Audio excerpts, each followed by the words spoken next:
Surprise! Shawty! What's up, everyone, and welcome in to another edition of the Ryan Ripken Show, Zach Solo Show edition. Sorry to disappoint anyone, but I'm your host, Zach Bollinger, and I will be taking care of you this evening. How is it going? Happy Thursday, everyone. Hope everyone's having a fantastic week. Getting to the end of it, we got to push through.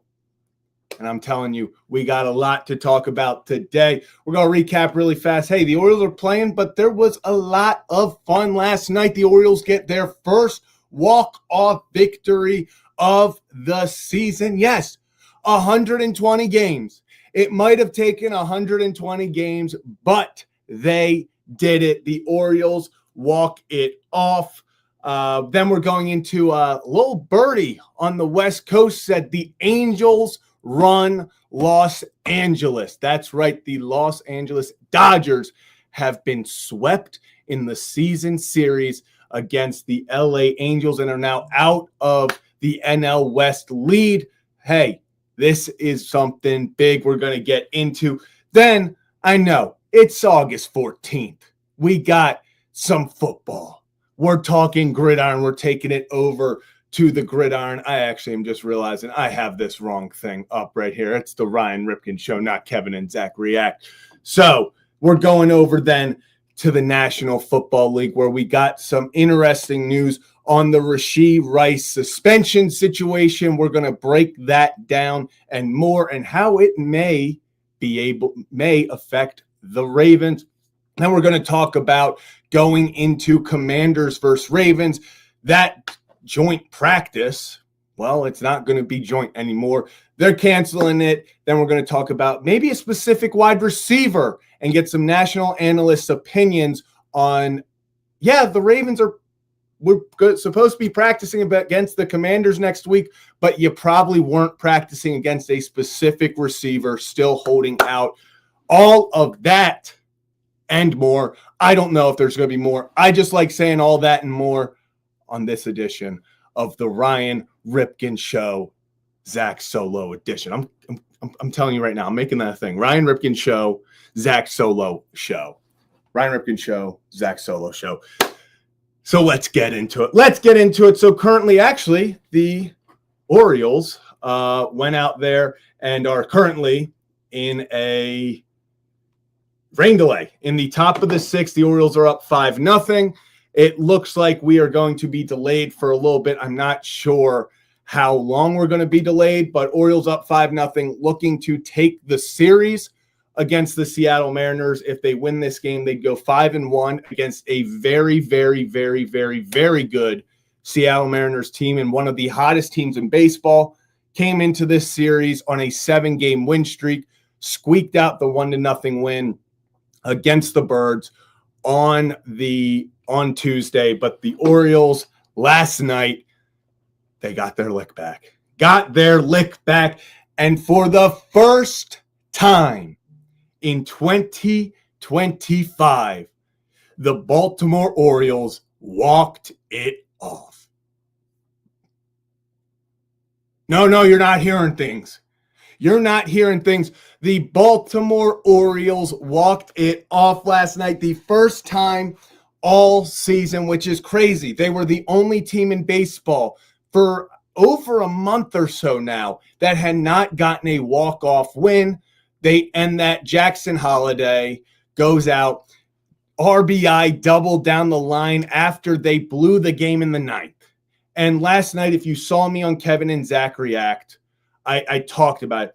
It felt so great because it was one of those games. Trevor Rogers goes out there, another gem by Trevor Rogers. It puts the team out there, gives them the opportunity to win. Ryan Mountcastle comes up in the seventh after he gives up his only run. Solo shot to tie it. Jeremiah Jackson? Are you kidding me? Jeremiah Jackson, 2 RBI, go ahead, little league home run. It's called a triple with an error, but it's a little league homer. Touch 'em all, kid. puts the Orioles up 3-1. Dietrich Enns comes in the 8th inning and looks incredible. Looks awesome. Love what they're seeing from him. I've talked about it before. Part of 2025, and they're going to pick up a bunch of guys off waivers for the bullpen because there are holes in this team in 2026, especially the bullpen. And I'm not sure if they're going to sign 5 guys. Like, it's unrealistic that they sign 5 guys to go into the bullpen this year. It's just not realistic. They're not getting 5 top-end guys. So you have to kind of use 2025, the back end, when you have all these opportunities in the bullpen, to try to find guys that will go out there and could potentially make an impact and play in 2026 and be reliable. Dietrich Enns looks like he may find himself in position to help the team in 26. You see guys like Cade Stroud. Those are the guys you're looking to see contribute, get a better look at them, get more time for Cade Stroud in the majors. And I think eventually you're hoping they can take on a mid-relief role in 2026. Then we get to the 9th inning. Yennier Cano goes out there for the save. And if you've been following the Orioles, it's for the past, 3 years at this point, it does not matter if Yennier Cano is pitching lights out. It does not matter if he is in a massive slump. There is just something about pitching in the 9th inning that just he cannot get past. It feels like something mentally is blocking him. Pitching in the 9th, being a closer, is very, very, very, very hard. It is very, very hard. It's something where we've talked to Jonathan Papelbon. We've talked to these great closers, some of the all-time greats, and they tell you, you got to be a little crazy. There's got to be the screws a little loose up there for you in the biggest moment, the most pressure on the line, to be like, I want to go out there and have the whole world able to point the finger at me if we lose this. They want that pressure. So they're going to roll with that. Yennier Cano, he has struggled throughout his career in the 9th inning. That's something that he has really struggled with, and I'm not sure what it is, but it's clearly a mental thing. They tie it up in the 9th, 3-3. Orioles coming up in the 10th, or in the bottom half of the 9th, and what do we see? Dylan Carlson, the guy who everyone's been talking, he was 0 for 35 at one point. 0 for 35 at one point, 2 hits, including one in the 9th to get him on first base, and Lil Jackson Holiday goes out there, doubling down the line, walks it off for the first time in 120 games. And hey, it took them a while, but they finally got the monkey off their back, and I could not be happier for them. Ladies and gentlemen, we have some breaking news.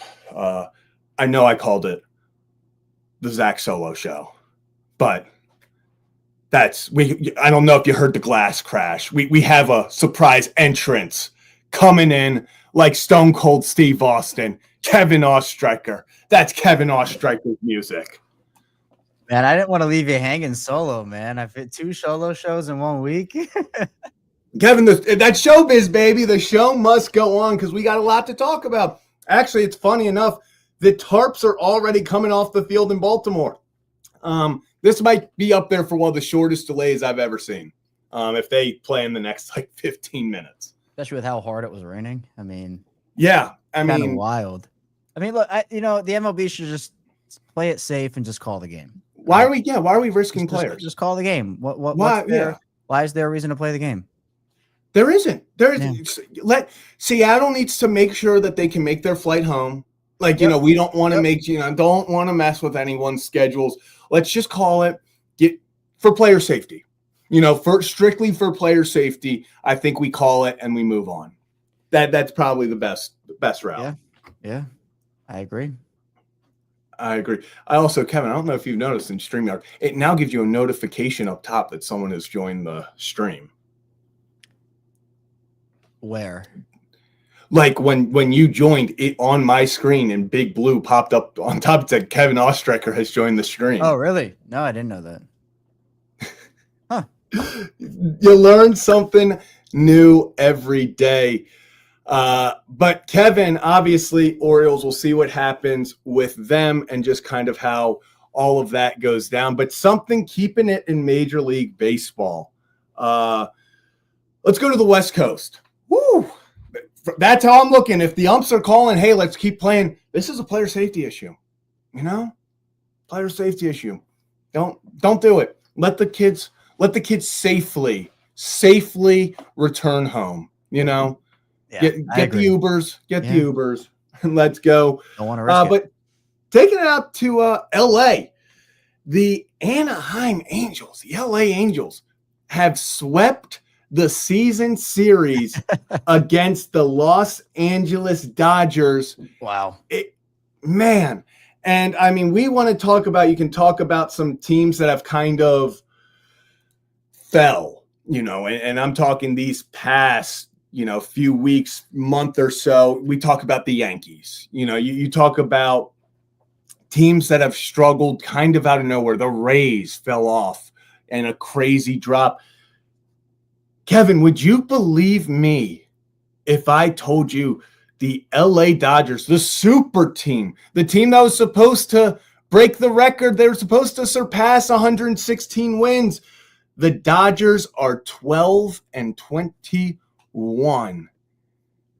in their last 33 games and are now officially behind the San Diego Padres after having an 8-game lead on them just a little over, I believe, a month ago. This is a tough fall for the Padres or for the Dodgers. Yeah, it's a tough one. And look, I know they've dealt with their injuries as has every other team in the NFL. But sometimes this happens after World Series where, that team is heavily favored again, but they don't bring back the exact same roster. But the thing with the Dodgers is that everybody, they upgraded. They signed everybody this offseason. Blake Snell, come on down. I could list off name after name after name. And so that's why it's so surprising to kind of see this happen to them. Mm-hmm. And I think the pinnacle of that series was the triple play. Yeah. And then Shohei just kind of standing there. Yeah. And then, and then Shohei did what he does. He goes and hits the go-ahead homer in the ninth, and you're like, oh, classic Shohei. They're back. And then they don't. They can't. They blow it. So it felt like the Dodgers, every game, they were right there. It wasn't like the Angels dominate them. And that's almost sometimes worse because you're like, why couldn't we close? It's the Angels sweeping the Dodgers 6-0 in the season series. I'll say it. There are a lot of things I try not to get surprised by many things in baseball, because it's such a weird sport. But talk about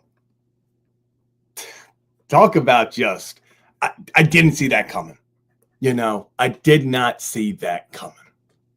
Nope. I mean, I don't think anybody did, being honest. I'll tell you one team who didn't and one fan base who didn't. That's Dodgers fans. Dodgers fans packed Angel Stadium. They were trying to make it a home game, and it didn't matter. The Angels, and that's a team that is majority homegrown. This is not a team that's buying superstars. Love it or hate how they do it, they're going to draft you, and you're going to be up on the team within a year. Within a year, you're going to be out. Zach Neto, Shanwell, that's their MO. That's their MO. They're going to draft you, and they're going to fly you through the system. They want homegrown talent. So it works out. It works out for them, and it's just kind of crazy when you look at just the difference in, I'm going to see, I'm intrigued by so the Angels are 11th in payroll. So, as an LA team, it's not like they're like the Mets, the Yankees, or the Dodgers, where you're like, oh, massive market.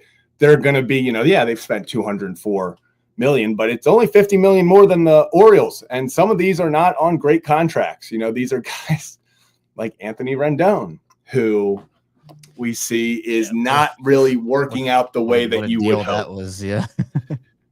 Just, it's not every day you see someone get a massive deal and then figure out they maybe hate playing the game of baseball. That was Darren Williams in the NBA. One day just woke up and decided he was terrible at basketball. Signing that deal with the Nets. Did he get traded there? I can't even. Yeah. Well, I'll just never forget the quote from Rendon when they asked him. It was like early in the morning, and they're like something about him not feeling enthusiastic or whatever. He was like, "Do you like showing up to your job?" And everyone's like, "Okay, that's one way to put it." It's like, gotcha. Yeah, if that didn't tell you all you needed to know, yeah. So not great there. But besides that, I'm excited. I'm excited by just in baseball. Obviously, it seems like the NL is setting up for such a incredible playoff.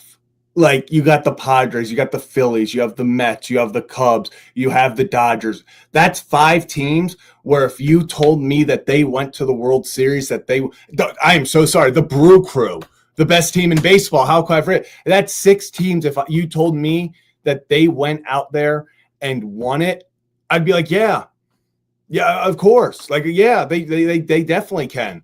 It's going to be a bloodbath in the National League. I mean, I think pretty much at this point, I want to say we kind of know. I mean, obviously the Mets are very much falling.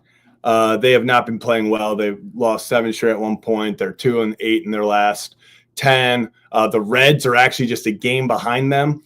No offense to Cincinnati. If there was one team, I'm like, okay, not really seeing them going for all this year. I think they have a very young, talented team that down the line can. Mm-hmm. But it feels like when you look at, if it's Milwaukee, Phillies, San Diego, let's say they win their divisions, then you have the Cubs and Dodgers. Those 5 seem like locks right now, unless the Dodgers keep falling. But then you have the Mets. And I think realistically, the Mets will put it together again. Soto will get hot. They'll get their guys back. But overall, I would not be surprised if any of those 6 teams find their way going to the World Series. I mean, it's just crazy. The whole league is just so wide open. I mean, everything about it right now.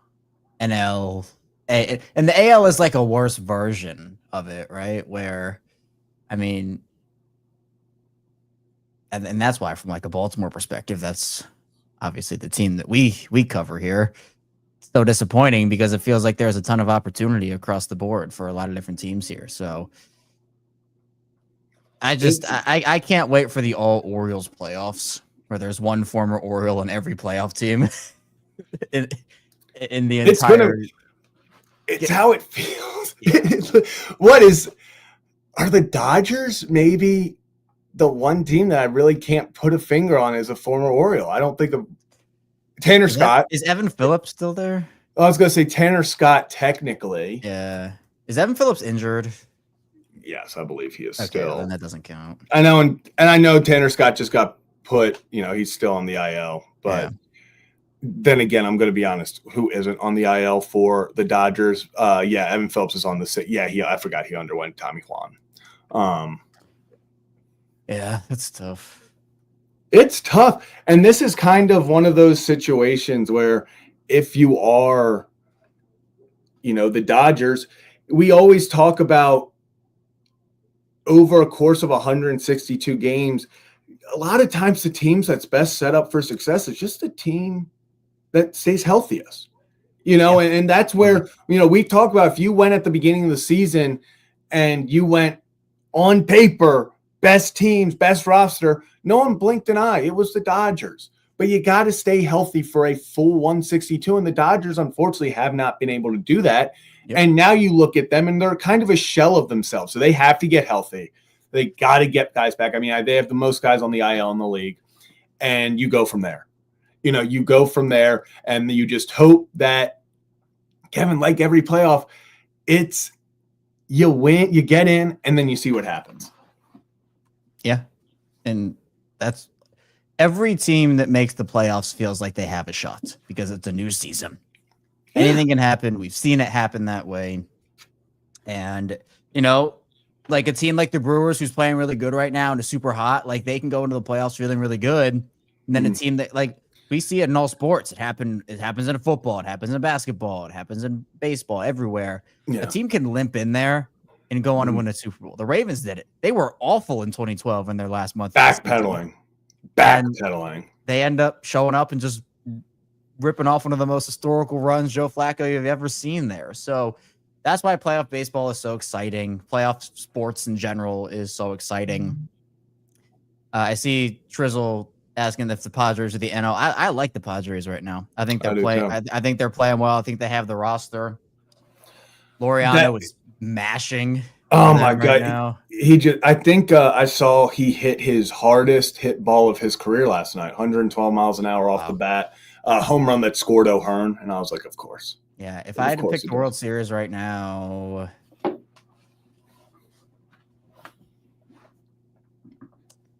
I'd go Padres Astros. That's exactly Astros what I was thinking of another AL team. I was trying to think. It's weirdly, I think right now it's probably the Astros or dare I say the Mariners? Mariners, great pitching staff, great back end of the bullpen, very nice lineup now. It's just as long as they don't run into the Orioles in the playoffs, they should be good. Well, don't know why that's a thing. Do I have some news for you? It's like the Gru meme. I have bad news. Or good news. I guess, for them, it's good news. So. Mariners. As long as they don't see the Orioles, they should be fantastic. Absolutely fantastic. Yeah. Are we on the Tigers train at all? I can't. I just can't get on it. And it's just I get it. They're that team where it just feels, and the other team I just can't really get on with is the Blue Jays. And maybe I don't know. The one team, if I had to put money down, like, put everything on one team, they're like, you have to go all in on one AL team. I'd pick the Astros solely because been there, done that. We've seen them every year. I mean, last year was the first time in 8 years that they hadn't been to the ALCS. It just feels like if you're going to put, your prediction somewhere in a relatively wide open AL, and it's funny because you look at the NL and you're like, wow, it's wide open because you have a bunch of juggernauts. And then the AL is wide open because you're like, there's a bunch of teams all just kind of having hot streaks, cold streaks, hot. Like it's a very different. You don't feel like there are any juggernauts in the AL the way you feel in the NL. Yeah. I mean, I like parity though. Like I like parity. Unless it's, obviously I want the Orioles to win every World Series, but like if it's not the Orioles, I like parity, right? I mean, the Dodgers, I think that was the fear for everybody, right? It's like, man, the Dodgers are about to control like the next 7 years, and it's just going to be so boring because they're going to win every year. Like, I don't like stuff like that. I like it when there is, and they still might, like, they might put it together and go, I would probably don't want to count them out. Win one or two more over the course of the next handful of seasons. I'm not saying that they're done here, but in reality, I'd love to see a team like San Diego win it. Especially, if they do win it, I think someone has to compile a list of all the prospects AJ Preller traded away in the last 10 years. As a thank you. They all thank get you rings for your too. service. They all get rings Thank too. you for your service. That might not be a bad goal, Kevin. Give the guys what they want. Let them. If you were a trade to get a valuable piece, you get a ring too. DeVries, the number 3 overall prospect, here's your ring. Thanks for getting us Mason Miller. So if you're new to the channel, though, hit that like and subscribe button. Ryan Ripken Show, little different today. Kevin Oestreicher, It's Zach. actually just Kevin and Zach react. Yeah, it kind of is. We're Kevin and Zach reacting on the Ryan Ripken Show, presented by our friends over at Merit Clubs, of course. So shout out to them as always. Super excited. We have a lot of things happening with them over the course of the next few months. So be on the lookout for some more workout videos. Good and very bad. If it's Ryan, it's probably good. If I am in it, you're probably going to question why I'm attempting to do the things that they are trying to have me do. But that's okay. We appreciate our friends over at Merit. Exactly. Thank you, Kevin. I'm glad somebody understands it. You're welcome. I got you. I'm glad somebody gets it. So appreciate them as always. And we cannot stress enough how much we look forward to continuing to make content with them. But Kevin, kind of moving forward, I know, it's a little bit of still that dead time in the baseball season. We're starting to pick back up, once we get to September, once we maybe get to the 15th tomorrow and maybe some moves are made, we could have some more stuff. But overall, I think it's time we kind of take it over to the National Football League, and something, while it's not directly Ravens news, it relates to the Ravens because Rashee Rice, we have an update on his situation. And if you are unfamiliar, Chiefs wide receiver is expected to have his disciplinary hearing with the NFL on Tuesday, September 30th in New York. This means that Rice is now likely to be able to play in the first 4 weeks of the season by any potential discipline for his role in a multi-car crash over a year ago. So with that being said, if him being eligible for the first 4 weeks, that means, Chargers in Brazil, Super Bowl rematch, Sunday Night Football, and then nationally televised versus the Baltimore Ravens. Rashee Rice will be eligible to play in all of those games. It has people questioning, Kevin, of, wow, is this the maybe the Chiefs' sweetheart? This is them. Hey, it's national football. It's the national games. It's going to be interesting to kind of see how this happens here, but it looks like Rashee Rice will be able to play in the first 4 games. Kevin, just kind of initial reactions from you on that. Yeah. I mean, it's weird. That's my kind of first reaction. It's just weird. Yeah. Jordan Addison, the Vikings, had a case, and that was heard, and he's suspended for 3 games to start the season. It's very rare that something like this happens. And, you're in a situation where, it's clear as day that the Chiefs have a pretty hard stretch to start their year. And, they're making this hearing after week 4, which could be a potential AFC championship battle between the Chiefs and the Ravens there. I mean, I've heard some people in Kansas City say that it's standard procedure to have a hearing held 60 to 90 days after something is resolved, and that would put it around 75 days. But, I mean, even so, it doesn't really make much sense to me. And, I mean, honestly, if you're the Chiefs, I get that a lot of their fans are happy because, get them for the Chargers and the Eagles and the Ravens. And if that hearing does not result in anything, and they schedule another one for November, you're pushing it, and they might suspend Rashee Rice for December. Yeah. But if they don't do anything by the time the season is over and this pushes into the 2026 offseason, that's ridiculous to me. Yeah. I mean, and I know different cases, obviously. Yeah, for sure. But a Jordan Addison, I think, is the main case people are bringing up. That was resolved like that. And that was, hey, you're done for the first 4 games. It was okay. That easy peasy. That happened after the Rashee Rice situation. And that's, hey, you're suspended for 4 games. Here's your punishment. Go. And it feels like the NFL's like, we're going to wait on this one. And I get it. Rashee Rice missed a lot of time last year. Maybe they, say what you want. But I agree. If this is not resolved by the time this season ends, this is a massive kind of, I don't want to say it's a stain on the NFL, but it's one of those things where you have to look at it again and be like, what are we doing here? Like it is clear as day. It's on camera.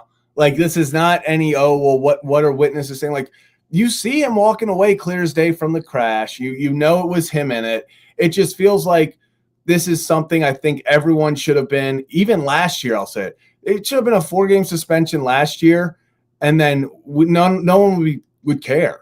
Like, he would have gotten his 4 games. He would have gone out, continued the rest of the season, and he would have gone into this season, and it would have been like, okay, he did his suspension.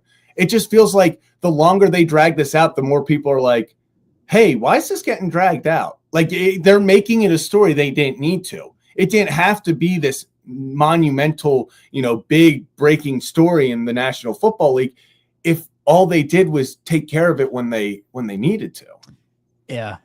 I mean, and you're right. It's different situations, but still at the end of the day, like it just gets weirder and weirder. Like the timing is just, it's weird. Like I want to use a better word, but it is. I don't really know how else to describe it at this point.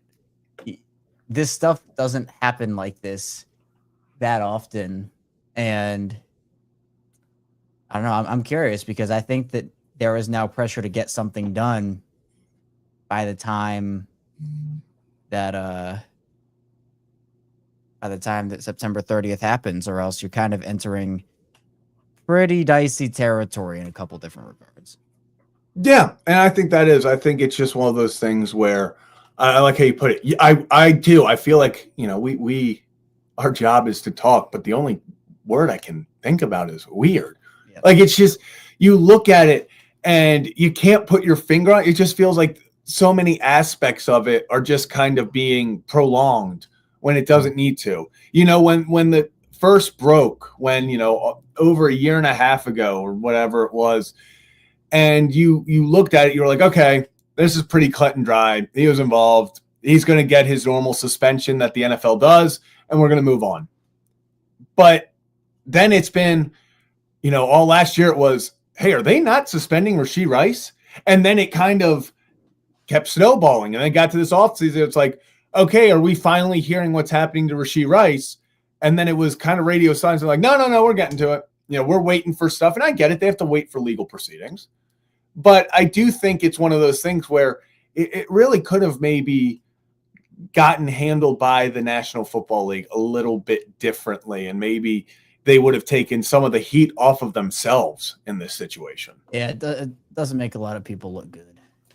Even if there is reasoning behind it, maybe that comes out. I mean, right now the optics aren't great, and a lot of people are in agreement on that. So yeah, and I mean the optics definitely aren't great when you're going, yeah, he's playing the first 4 weeks, and then you look at the first 4 weeks and you're like, those are all big primetime games. That's Super Bowl save rematch. That Giants game, but other than that, I mean. Yeah, but even the Giants I don't know why the Giants is prime time, but it is. Yeah, well, yeah, I was sorry. I was talking about like big opponents. Yeah. Yeah. But that's what I'm saying. Like even their worst opponent, they're on prime time. Mm-hmm. So you look at it and you're like, it just, like you said, Kevin, whether or not it was their doing, whether or not the NFL is just following protocol and whatever, it's the optics of it. And how many times have we said that about pretty much anything involving sports over, while we've been doing the show? Sometimes it's not the way you're hoping it's perceived. It's the optics of it. It's, hey, this isn't a good look. We can bring up the, Luis Ortiz, if we want to go back to baseball. He might not have, been involved in a betting scandal with the first pitch ball, but when you spike it 10 feet in front of the plate, optics aren't great. Not gonna look it's like, yeah, it's just like the NFL might just be following what they have to do and all that. But a lot of fans are starting to look at it and go, this isn't sitting right with me. And I think that's where the NFL, it would just have been for their best interest if they kind of hit them with here's your 4-game suspension. Because I think everyone just expects it to be probably a 2 to 4 game suspension. I think especially with, that's what Addison got, correct? He was 4 games, if I remember. I think he was correctly. 3, if I'm not mistaken. Let me just check real fast so that I think he got 3. Yes, he is 3. So it's probably somewhere in that 2 to 4 range. Mm. So we'll see what happens there. And it really does just kind of it's an interesting look for the NFL. It's a weird look for the NFL. Yeah. But we'll get into so much more of that, as the season progresses, as we get closer to September 30th, where we will hopefully find out what is happening with Rashee Rice and his situation and standing in the National Football League. But if you're new to the channel, hit that like and subscribe button. By Merit Clubs. Ryan Ripken, I think I cut out there. Ryan Ripken Show presented by Merit Club, our friends over at Merit Clubs. Hit that like and subscribe button. Kevin, I want to keep it sort of all. I have these things, sometimes I like to do these transition things. I want to go, we're talking how it kind of impacts the Ravens. Well, some news came out with the Ravens today on, they won't be practicing with the Commanders next week, recognizing the logistical challenges with our team's previous games scheduled on different days and the added strain on players heading into a short week. The Ravens and Commanders mutually agreed to no longer hold a joint practice next week. Instead, we will concentrate on preparing for the upcoming preseason matchup. Kevin, I think this is a great time, because I want to get your opinion on this. I think this is a great time, and you can put it in the chat, your opinion on this. Big deal or not a big deal, Kevin? Ravens and Commanders canceling joint practices, big deal or not a big deal? I would probably say a little of both. I would probably lean a little fence sitting. I like it. A little bit of both. I think it's maybe a bigger deal because of the fact that, the Ravens don't really play their starters in the preseason. And so what do you do when you don't do that? How do you get opportunities against live competition? Well, the answer to that question is you do joint practices, because that is your ones against their ones. Yep. They are able to get in reps in a controlled environment. And, that is big. Now, is it a big deal in terms of both teams are no longer Super Bowl hopefuls? No, it's obviously not that big of a deal. But I do think that there are a lot of good benefits to joint practices, and it is disappointing in a way that those two teams aren't going to be able to get in really good live work. I think both teams from the Colts practice with the Ravens felt really good about where they were and how much work they got in. And 2 joint practices can be a lot against 2 different teams. I get it. I understand it. But even still, it is a little tough when, you have an opportunity to go and get in good work and you can't do it anymore. Yeah. So, Kevin, I'm going to say this is a big deal because of, honestly, everything you kind of just said. The Ravens, and it has already been announced right here, against the Cowboys this upcoming week. The Ravens won't play Lamar Jackson, Derrick Henry, Roquan Smith, and other frontline starters in Saturday's preseason game in Dallas. John Harbaugh said all of the Ravens starters who didn't play in the preseason opener will not play in Saturday's second preseason game. Now, like you said, Kevin, it becomes a big deal because when you are not getting those live reps, how many times do players talk about, Kevin, after joint practices where they're like, it was just so nice to see another team, to not go against the same guys, to get that extra work in, to have the kind of game feel, to get that kind of energy up. And I think that's important for the Ravens. So now I don't think it'll happen still, but now maybe it's a thing where do we see some guys maybe get a drive against the Commanders? I'm not sure. I still highly doubt it, but I think it's a big deal in the fact of these guys.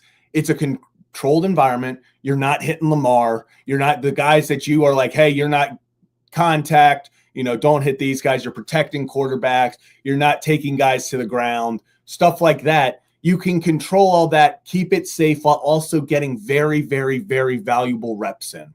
And reps against guys that aren't just Nate Wiggins and DeAndre Hopkins going up against each other. Jair, and you see different guys, you learn different things, you see different tendencies. You can now use your offense, get reps against like you said, their number one defense, and it not be, okay, we've kind of seen their plays a few times throughout the season.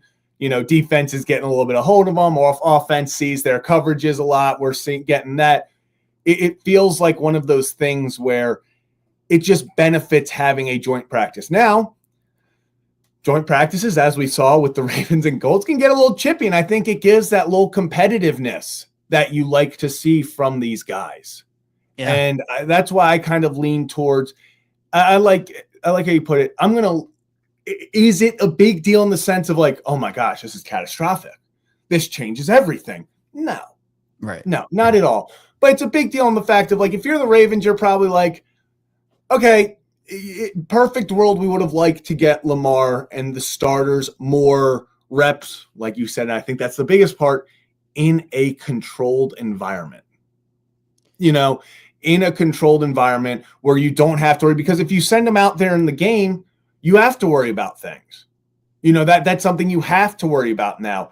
And I don't think that's what you want to put out there. You don't want that risk. So having that controlled environment to be able to do that, I think it's a big deal that they aren't able to get those very nice reps, especially for some of these young guys, the Mike Greens, the Malachi Starks, the Nate Wiggins, the guys in their first and second year trying to put it together. The more reps they get against other teams, the better. So, and then real fast, Kevin, just thoughts on Ravens not playing any starters. I think we're on the same page. It's expected. Yeah, it's expected. I mean, I do think this increases the likelihood that they could play their guys maybe for a drive, but they tried to do that with J.K. Dobbins 2021 and tore his ACL. So, I mean, I think that they're still scarred from that. I am still scarred from that, so I don't blame them. I am very still scarred from that. So I think that, at the end of the day, the Ravens will have a decision to make. It's just you can't start slow again, I think, is my big thing. You can't do that to yourself again, starting 0-2 and having to try to dig yourself out of that hole. I just think that's going to be way too difficult to try to do again. Not that they can't do it, because they clearly did it last season. Yeah, but you just don't want to put yourself in that spot. And so if they don't play their guys in the preseason again, and then they start 0-2 again, I think the calls for them to play their guys next year would be the loudest we have ever heard them. But it's just been weird. And I hosted one of the national shows this week on the Locked On Podcast Network. And, Matt Williamson, who's a former NFL scout, worked for the Steelers for a while, ESPN. He's one of the guys on that show. And he and I talked about the fact that, teams are still trying to figure out this new 3 preseason game thing, where with 4 preseason games, it was so cut and dry of what you did. It was you'd play your starters for about a half a quarter-ish in the first game, a quarter in the second game. Your dress rehearsal would be in the third game, and you'd play a half. Your starters would play a half, and then you'd play no starters in the fourth game. That would be just for backups. Some teams do it differently now, where we see Joe Burrow and Patrick Mahomes playing for the Bengals and the Chiefs, but then Lamar Jackson doesn't play and other top guys don't play. So I think teams are trying to figure out how. I would just do it. I'd play the starters for probably half a quarter in the first game, a quarter in the second game, and then nothing in the third game. That's probably how I'd do it. But, it's different now. Yeah, and I mean, you talked about, I think you hit the nail on the head there when you were talking about if the Ravens start 0-2 again, there would be calls for next year of, hey, you have to play your starters to get some experience, a la what the Bengals are doing. The Bengals have historically not played well to start the season the past few years. They just, whatever it is, death, taxes, and Zach Taylor starting slow out of the gates. So how is he combating that? He's like, hey, we're going to go. We're going to have our guys get reps. Jamar Chase and Joe Burrow, we're throwing the, Jamar screen for 80-yard touchdowns in the preseason. We're getting those reps to try to kind of hit the ground running this year, whereas last year, that slow start, like you said, Kevin, the Ravens found their way out of it. Not every team can. The Bengals, if the Ravens are just, kind of one way or the other, it would have been a lot more interesting down this stretch if they would have started, instead, if they find themselves in that 1-3 scenario. Because now if the Ravens do start 0-2, that means you lose to the Bills, you lose to the Browns. Your next games are against the Lions and the Chiefs. And then you get the Texans, the Rams. So that is a very brutal start to the season, and a start where if you fall behind extremely early, you start off 1-2, you start off 1-3, that can spiral.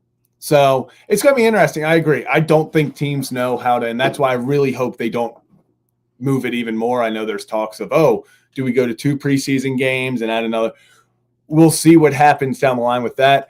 I think that 2 preseason games is not enough. You need that's unfair to any player that is trying to put film out there, trying to make teams, trying to show that they belong. I know coaches, and listen, coaches will tell you spots are won in training camp, not in the preseason games, but there are still, you see guys show out. It's nice when you're having a good camp and then you can go put it all together out on the field, albeit maybe against guys of your caliber and, maybe the second, third string, but show, hey, this is not just a practice thing. I can put it out on the field as well.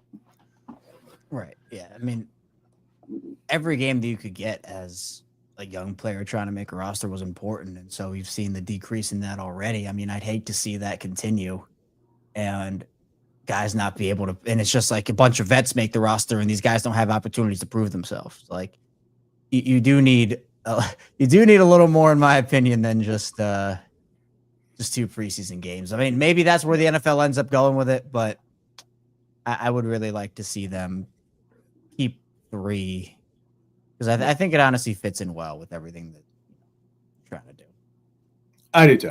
I do too. And as always, if you're new to the channel, hit that like and subscribe button. This is the Ryan Ripken Show presented by our friends over at Merit Clubs. This is Kevin Ostrecker. I'm Zach Bollinger. A little different today. Ryan is out doing something with the BMW Championship. We'll see some more videos and stuff. If you've been following along on Instagram, you can go check out more stuff over there at the Ryan Ripken Show. Kevin, before we kind of continue into our conversation, I wish Ryan was here to talk about, but we have to talk about it. Ryan throwing out the first pitch for September 6th. I told him I'm going to have to send him film. Like I'm going to all the good first pitches. Down. Yeah, because I'm telling you, I'll be there. I will be there. Camera will be out. There will be. I'm getting every angle. I need the behind. I need every angle. We're breaking it down on the next show, and heck, we'll break it down on Kevin and Zach React after the game because I told him no pressure, but we need a strike, and I need from the mound. Yeah, no pressure. I don't need Ryan doing. There's gonna be some pressure. If we get something like Ryan, your name's attached to all of us at the Ryan Ripken Show. If we're 50 Cent in it, right. Kevin and Zach React might have to, distance ourselves from the Ryan. If he's tossing one into the dugout. Mm-hmm. Yep. Yeah, you see, this would be catastrophic for viewership. We may never recover if he 50 cents it. Yeah, or it could be so bad that he gets viral off of it, and then that could also happen. He either needs to put one of those, whenever a guy throws like an 80-mile-an-hour seed in there, and people are like, "Wow, that's cool." Yeah. He either needs to do that, or it needs to be so awful that people are like, "How did a former ball player do this?" Maybe he intentionally spikes it, gives Cal a nice little scoop opportunity to show people he still got it. What a nice guy he'd be if he did that. That might be how we have to spin zone it if he spikes it. He's just giving Cal an opportunity to. You might have to. No, they still has the reflexes. We'll have to spin zone it. Yeah, that's true. We might have to spin zone it. But Kevin, before we get into our next topic, I wanted to take a quick trip to our friends up at Hollywood Casino and Charlestown Races in West Virginia. Yeah. Beautiful. All right. Beautiful, Kevin.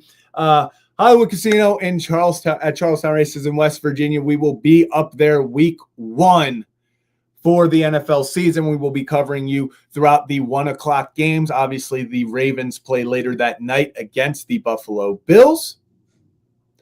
So we will not be live for that, but we have a ton of awesome guests that I promise you will not want to miss, especially if you like the run game. You're an old school run it guy. You're going to love the guests we've got coming on, both for Ravens and some Washington guests as well. We'll have you covered. So make sure to tune in. And hey, if you're around, if you want to come join us up in West Virginia to watch football, to gamble a little bit, and to just have all around a good time, make sure to come up there. We'll get a tequila shot. It'll be a lot of fun. So make sure on the 7th, come up to Hollywood Casino, Charlestown Races in West Virginia, or follow along with us as we go live during the games.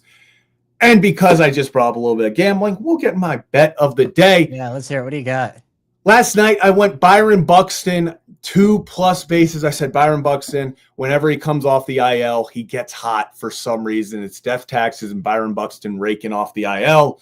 Byron Buxton, first at bat, double, easy, then gets another single just to make sure, just to make it even more sweat-free. So we hit that, and now we're going to keep the ball rolling.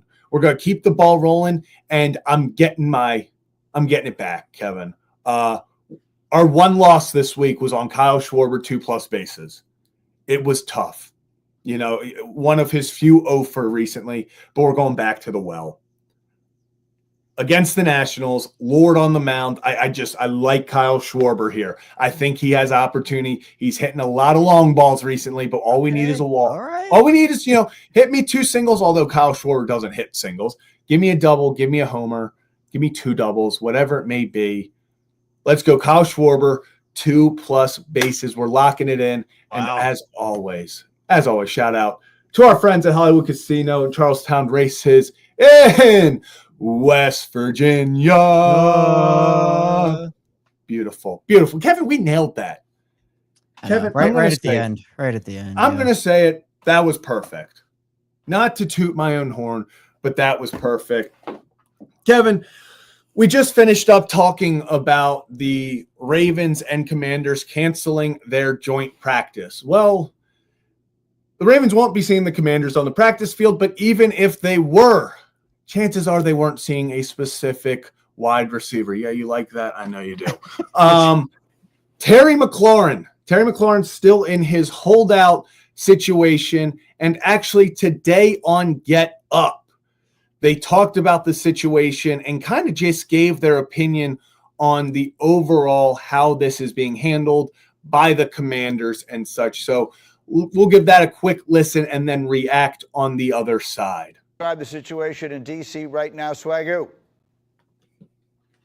Dumb as hell. It's one of the stupidest things that I've seen this offseason. It just seems like it makes all the sense in the world. Jaden Daniels still on the rookie contract. You let some big-time contracts go that you had with some D linemen, Jonathan Allen. Like, this team showed you what they potentially could be last year, and this is the window. We talk about this all the time. When you don't have to pay your quarterback a $250 million, you go ahead and take care of everyone else around him. Terry McLaurin is absolutely the most important offensive player on this team outside of Jaden Daniels. And we here with a contract dispute 3 weeks in the camp, knowing full well you're going to need this guy to put yourself potentially back in the situation you were in last year. So, you heard Swagoo. Thoughts on the situation? Dumb as hell. Stupid. Kevin, what are your thoughts on the situation between the Commanders and Terry McLaurin? Yeah, I mean, I get why Terry wants to get paid.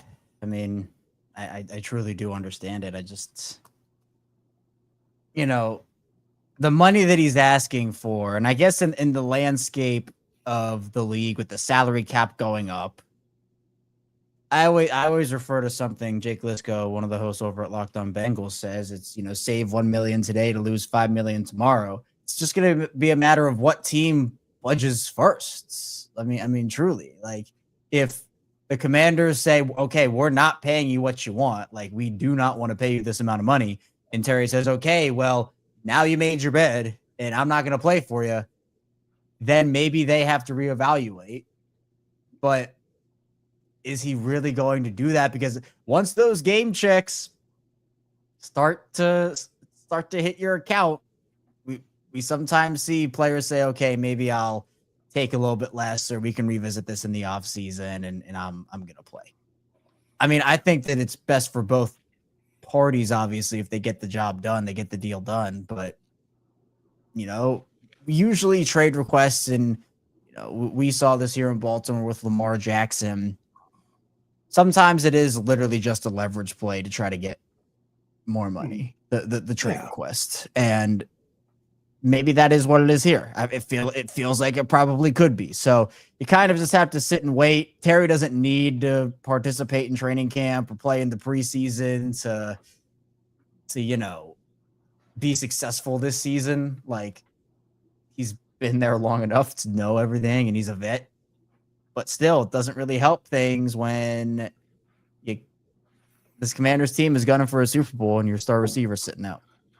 Yeah, I agree. It's one of those things where I believe this request is a negotiation tactic. I would find it very, very, very hard to believe that Terry McLaurin is suiting up for another team this season.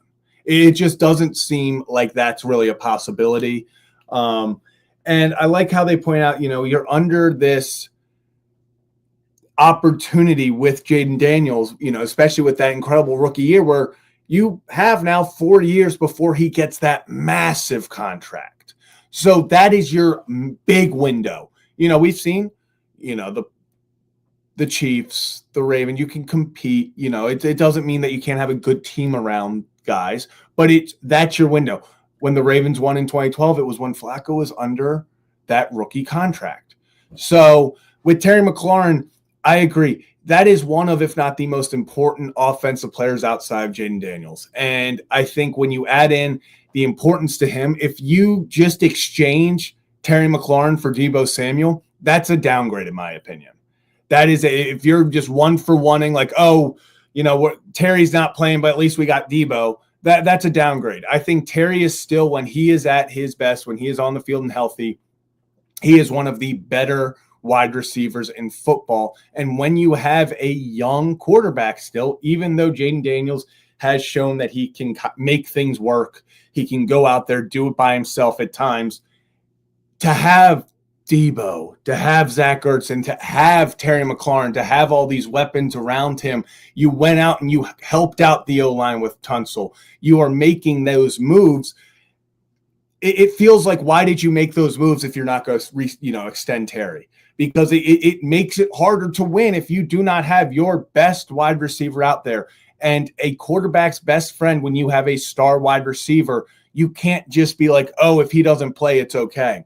The longer you wait, the higher it goes up, because as you sit here, the worst thing that could happen to the Commanders right now is if another wide receiver signs a big deal, if someone else gets extended and then the price just keeps going up. I know he's looking for over $30 million a year. I don't know what they eventually meet at. I'd probably say it's close to 30, maybe just below. But then you also, let's take the on the field stuff away and talk about the fact that through the horrid years, Terry was your guy. He was the leader of this team. He was the face of this franchise. And he was the guy that when you thought of the Commanders, you thought of the football team, you thought of Terry McLaurin, because he was the guy. No matter how bad the wide receiver or the quarterback room was, Terry McLaurin was going to get his 1,000 yards. He was going to go out there, make plays, and try to help you win games, even when you weren't good, even when you didn't have a quarterback who could help him. Now you finally do. We talked about all last year, like, the guy we feel best for is Terry, because he finally has a quarterback. He finally has a guy that can get him the ball and can help him take that next step into now he's on a competitive team. You ran the table and made it all the way to the NFC Championship last year. You went out, you solidified your line. You got Deebo Samuel. And it's like all of that, if you don't sign Terry McLaurin, it's like, okay, how much are we really helping our star quarterback? And I think this is something they have to get it done because it is in the window. It's not like you have to pay Jaden Daniels next year. You have 4 years to do it. So that means they'll probably do it not next off season, but the off season after, usually after your third or fourth is when it gets. Yeah, right around. Yeah. So you got 2 or 3 more off seasons, or seasons, including this one, to make that massive push. And part of that is paying your star receiver. If they have to trade him and you get a second round pick, a third round pick, people can be like, oh, you got a second round pick. That doesn't help. Okay. Second round pick's a mystery box. It could be anything. At best, it can be Terry McLaurin. Yeah. It's like that's where it is. Go give him his money. He earned it, and you are in the spot to do it. I would understand if they weren't in the spot, if they had to pay all these guys. If it was, oh gosh, we don't have the money because Jaden Daniels is coming up and we don't know if we can give that away right now. They have the opportunity where you can sign him and it works. The money works. So if you're able to do that, you might as well do it and not lose your top wide receiver, because I still put him above Debo. I'm very intrigued to see what Debo does this year. If we're going to see a resurgence, if we're going to see maybe a little bit more. It feels like he's kind of been on the downward trend of it recently, but I'll tell you one thing. You're not helping Debo if you make him number one. If suddenly, part of the whole thing is you have Debo and Terry and it's hard to pick, okay, who's the ball going to? Who are they scheming for? That helps both, Yeah, it's true. I mean, at this point for the Commanders, they also have a very old roster. Or at least an older roster. I think it's the oldest roster in the NFL, if I'm not mistaken. I mean, your defense is old, Debo is old. Like they have a lot of old guys, so they're going to have to do somewhat of like I don't want to call it like a changing of the guard, but you're going to have to bring in some other guys to kind of realign with Jaden Daniels in his window. So I think Terry's still, Terry's not old by any stretch of the imagination. I think he's 29 at this point. Yeah. 29. So you have to, you have to keep your star players happy, but you don't want to set a precedent. You're right. You don't want to set a precedent. That's what you can't do, especially with the young quarterback. I 100% agree with you. So it's tough all the way around, but I do have to say, I do. Terry's a star. He's had his only season under 1,000 yards was his rookie year when he only played 14 games and he had 919 yards. Since then, with horrific quarterback play, we're talking 1,118, 1,053, 1,191, 1,002, 1,096 last year. He's a guy. He's Mr. Reliable for them. Like I said, his only season under 1,000 yards was when he played 14 games in his rookie year. He's a number one. He is a guy that when Terry McLaurin, especially when you get guys around him and you can't just focus on Terry, I think there's still more in the tank, which is crazy to say about a guy like Terry McLaurin. It's weird to look at a guy who has produced, who is turning 30 next month, and you're like, maybe he's got more. Maybe with a good quarterback, we are just seeing kind of the production that Terry truly can do. It would not surprise me if in the right, circumstances this year, we see Terry at that 1,300 mark, 1,400 mark, if he's able to get, Debo takes some pressure off him. Obviously, Jaden Daniels, we'll see what happens there. Kevin, I do want your opinion on this. A big thing, we always talk about is the big sophomore slump. Yep. That is always kind of the, oh boy, what are they going to do year two? I like what the Commanders are doing. They were like, okay, to try to counteract that, we're helping out the line. We're adding Debo. We're getting guys. Is a sophomore slump, if you're, a Commanders fan or something, is that something where there's a year of tape out on Jaden? Is it something where you're like, did they overachieve too much last year at the NFC Championship? And you're like, man, what's it going to be like this year? Or are you still completely bought in on Jaden Daniels? He's not going to miss a beat. He's going to keep going.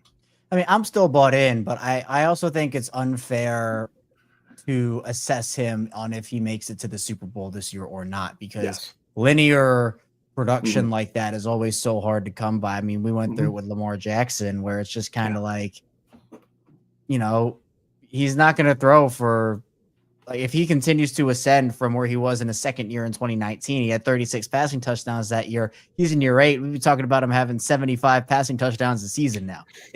There is always ups and downs when it comes to these quarterbacks. And for Jaden Daniels, him peaking or having the year that he had so early in his career as a rookie, you know, now the expectation is, wow, well, now he really has to, you know, now he has to make it to the Super Bowl, or else this season's a complete failure, which I don't like that line of thinking. Like, there are other ways he can improve, be more efficient, be better, that can still result in the Commanders losing in the wild card divisional round, or maybe, you know, not even being a good team this season. Like, I think they are. Like, I like their roster. I like some of the vet additions that they made. And if everybody's healthy, I like their chances. But I'm not going to, you know, all of a sudden be like, oh, Jaden Daniels isn't it, if, you know, their season ends before the NFC Championship this year. I completely agree. You can't just assume that, oh, now they have to go to the Super Bowl, they have to get back, whatever.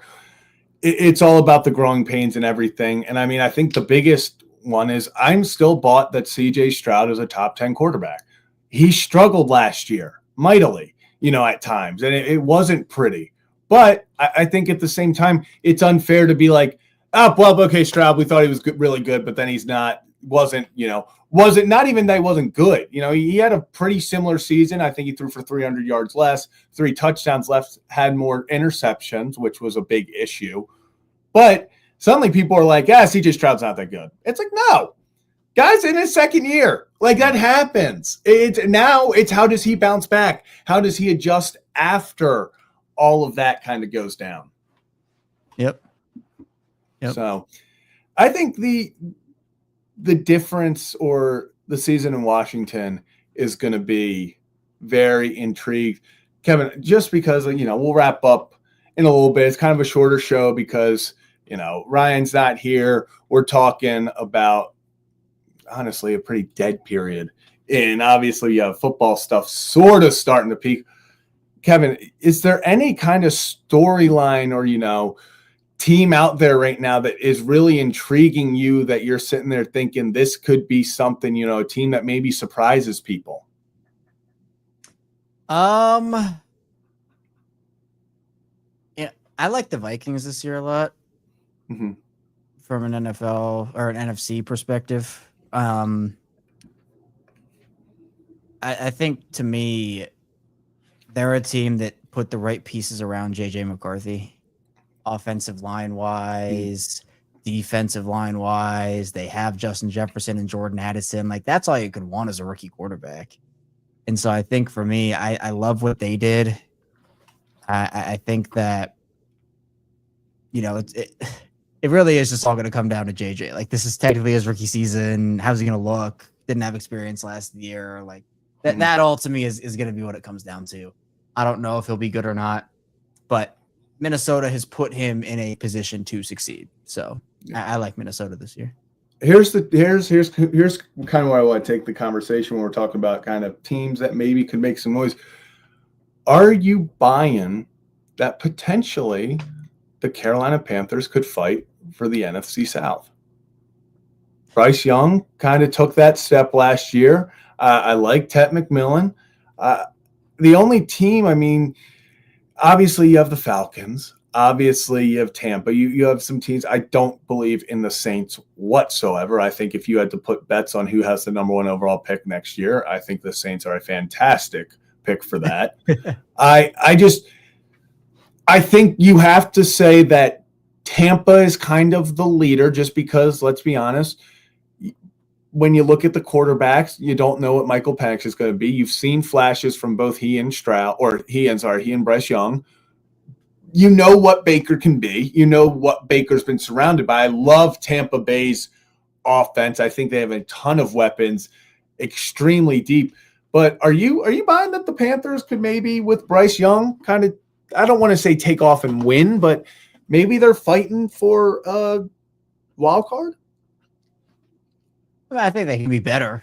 I actually kind of jokingly pushed this agenda on the Lockdown NFL Squad shows, and everyone got mad at me. As NFC South is so wide open, it's going to be Carolina.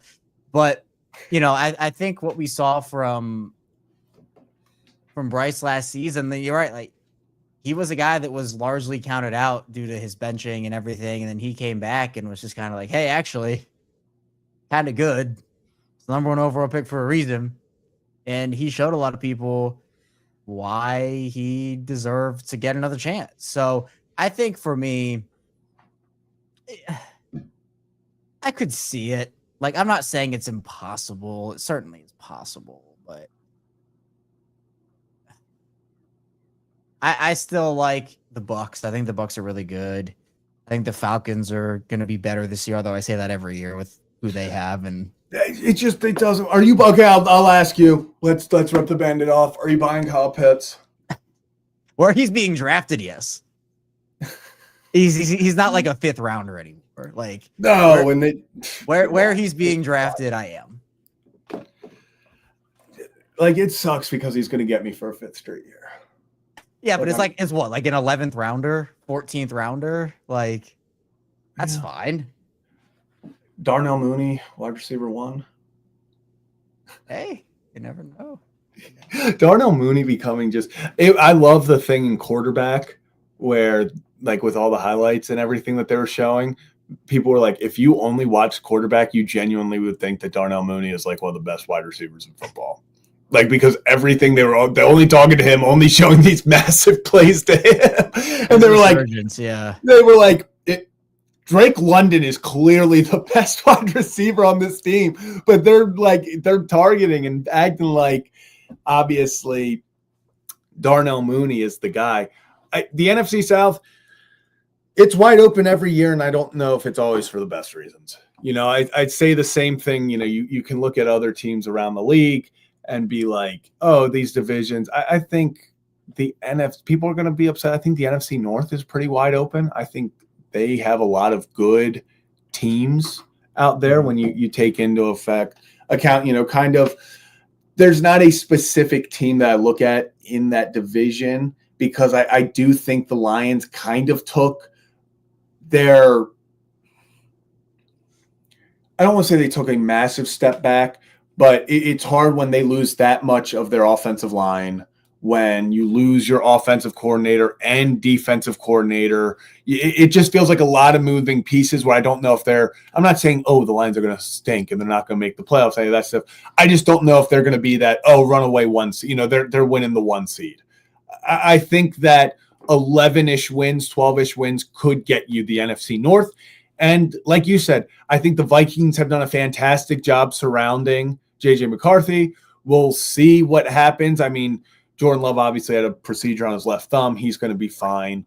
The Packers have 1,000 wide receivers and none all at the same time, which is the craziest thing in all of football. I still will draft Christian Watson way too high and get hurt every single time, but that happens every time. I tell myself, Christian Watson, I'm like, he's got it. Like, this is the year. This is the year he's going to not have his hamstring. I don't know what it is about his hamstring. It's his left one, I think. Lower leg injuries have been pretty rough for him. It's been pretty tragic.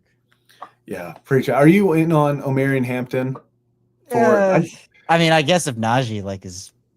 That's what I'm saying. It's just I can't. I've seen people. I like him. I like him. But I see people talking like he can be like your running back 2, and I'm like, I can't do. Especially, I'm sorry, I've watched Greg Roman's offense up close for multiple years. I know he does not care who's getting the touchdown. I know he does not care about who's getting the most reps. He's going to just put his rotation in, and that's his rotation. Yeah, which I'm fine with that.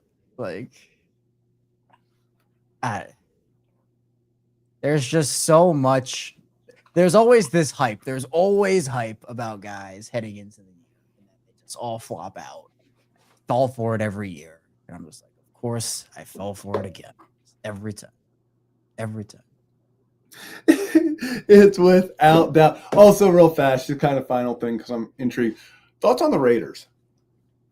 The Raiders? The Raiders, like Pete Carroll, Geno Smith, like I don't like. They are one of those teams where I look at them and I'm like, I mean, I'm kind of confused. What like they are not going for it, but they also then kind of make some things where you're like, you gave Geno a decently sized contract that they're clearly sticking with him for a few years. Pete Carroll's, the way he runs his teams.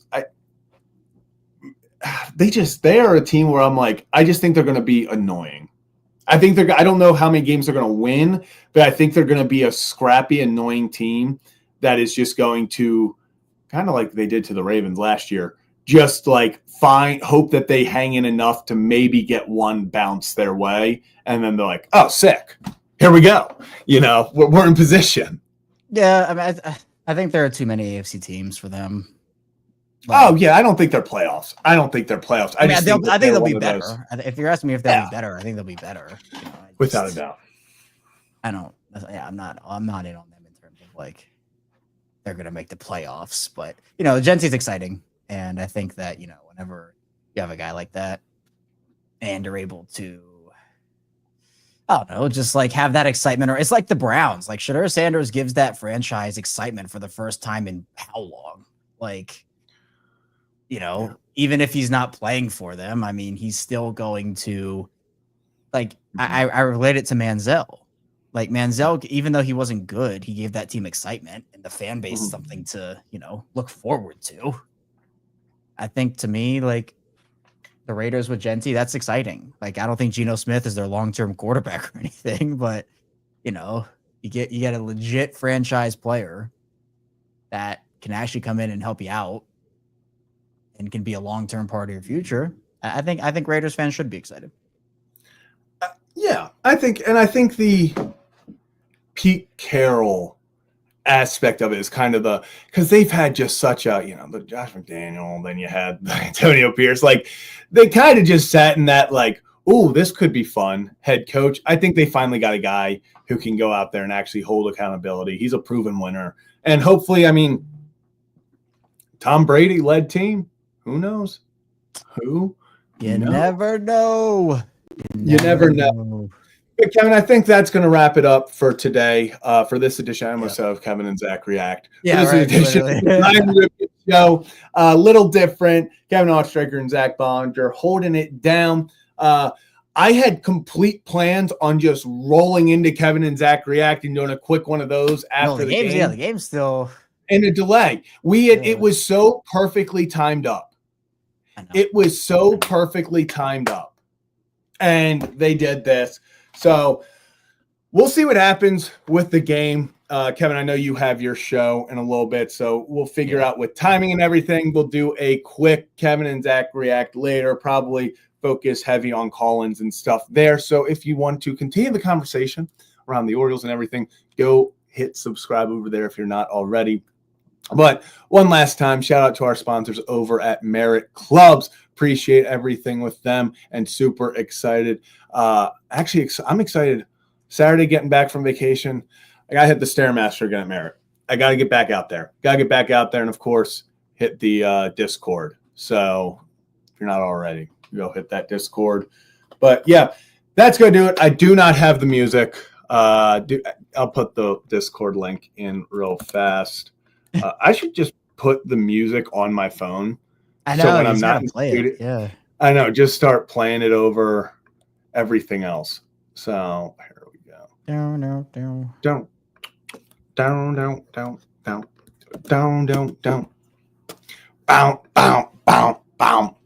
That's going to do it for this edition of the Ryan Ripken Show. Little different today. Appreciate you spending your Thursday with us. Have a day, have a night, have a fantastic stinking weekend. We'll be back with Kevin and Zach React in a little bit whenever the Orioles and Mariners decide to either call this game or keep playing this game. But at the conclusion, we will be there to break it down for you. But that's all for this week. We will see you next week for another edition of the Ryan Ripken Show. You all be safe. Have a time, baby. Peace.